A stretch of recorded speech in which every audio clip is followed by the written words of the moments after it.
Most people think their bank account is simply a safe place to keep money. But there is a problem many people never notice. Your cash may be earning almost nothing, while the bank uses that same money to make money. In 2026, the difference between a traditional savings account and a high-yield account can be surprisingly large. And if you have thousands of dollars sitting in cash, that difference can quietly add up every year. Here is where things get interesting. As of August 2026, the average U.S. savings account pays only about 0.38% APY. But some high-yield savings accounts are offering around 4% or even higher. That difference may sound small, but imagine you have $10,000 sitting in savings. At 0.38%, you're earning roughly $38 a year. At 4%, you're earning about $400.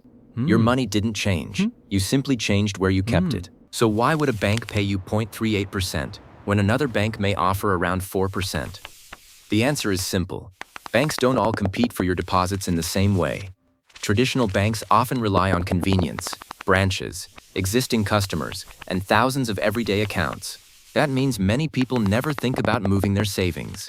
The bank keeps your money, while you keep accepting the rate you've always had. The good news is that fixing this does not have to be complicated. Start by checking the APY on your current savings account.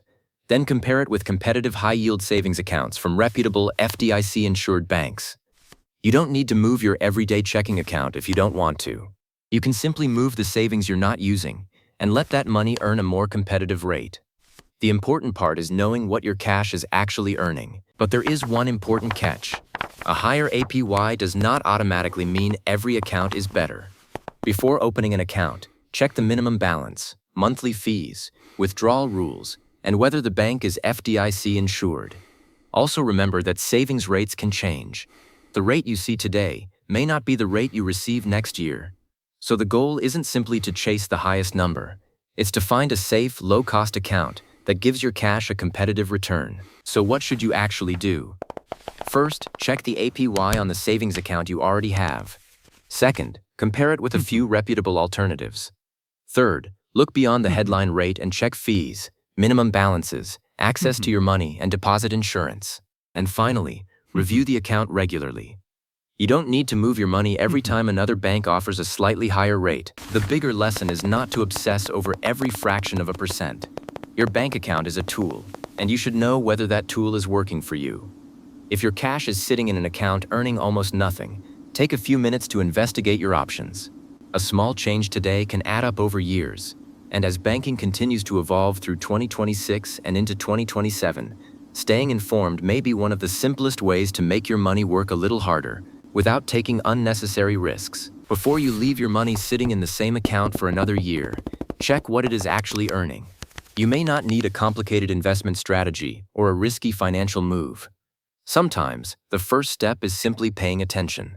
Compare your options, understand the rules, and choose an account that fits your needs. Your money should not just sit there. Even small improvements, repeated over time, can make a meaningful difference. One mistake people make is waiting for the perfect interest rate before making a decision. But rates move, banks change their offers, and the financial market keeps evolving.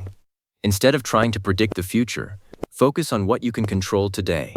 Know your current APY, understand where your cash is sitting, and make sure the account still fits your needs. Good financial decisions don't have to be complicated. At the end of the day, your savings account is not just a place to park your money. It is part of your financial strategy.